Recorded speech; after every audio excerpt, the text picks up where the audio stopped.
Bonjour à tous, soyez les bienvenus, on est vraiment très contents. Messigny et Ventoux, en plus on a le soleil, c'était pas gagné. Pour un week-end de BMX, c'est quoi le BMX?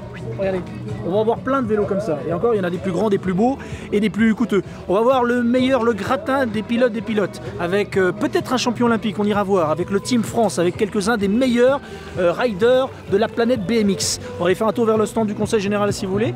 Et puis pour les interviews en anglais, il faudrait quand même que je sois...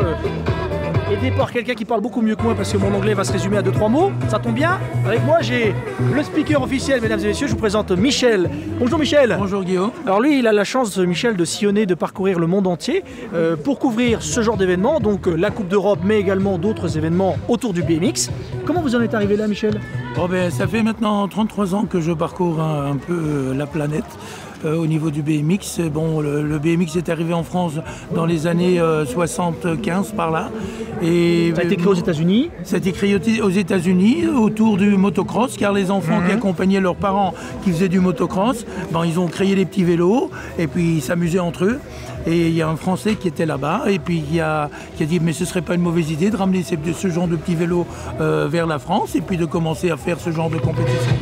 Et voilà comment est né le BMX en réalité dans les années 75. Voilà. Et puis, ce qui est bien également pour Messigny et Ventoux, la Bourgogne et la Côte d'Or, puisque je rappelle que c'est pour le Conseil Général que nous filmons tout ça, c'est que c'est la seule épreuve comptant pour le calendrier Coupe d'Europe donc de BMX. Et c'est à Messigny. Comment on explique ça? C'est-à-dire que chaque année, les pays doivent poser une candidature pour obtenir une manche ou deux du championnat d'Europe. Cette année, c'était tombé que Messigny était candidat. C'est vrai qu'il y a une infrastructure extraordinaire qui permet d'accueillir ici une Coupe d'Europe ou un championnat d'Europe, ça c'est sûr. Donc tous les clubs n'ont pas la possibilité de pouvoir organiser une manche européenne.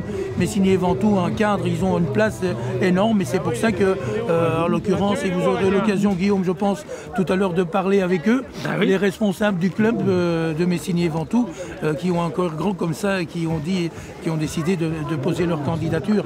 Et jusqu'à présent, je peux vous dire, c'est une grosse réussite.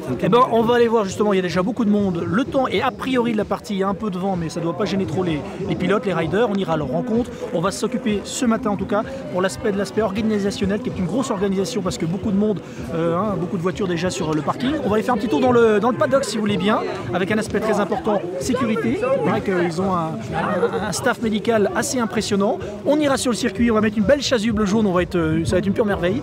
On voit ça tout ça avec l'ami Michel, on fait un petit tour. C'est parti, suivez-nous.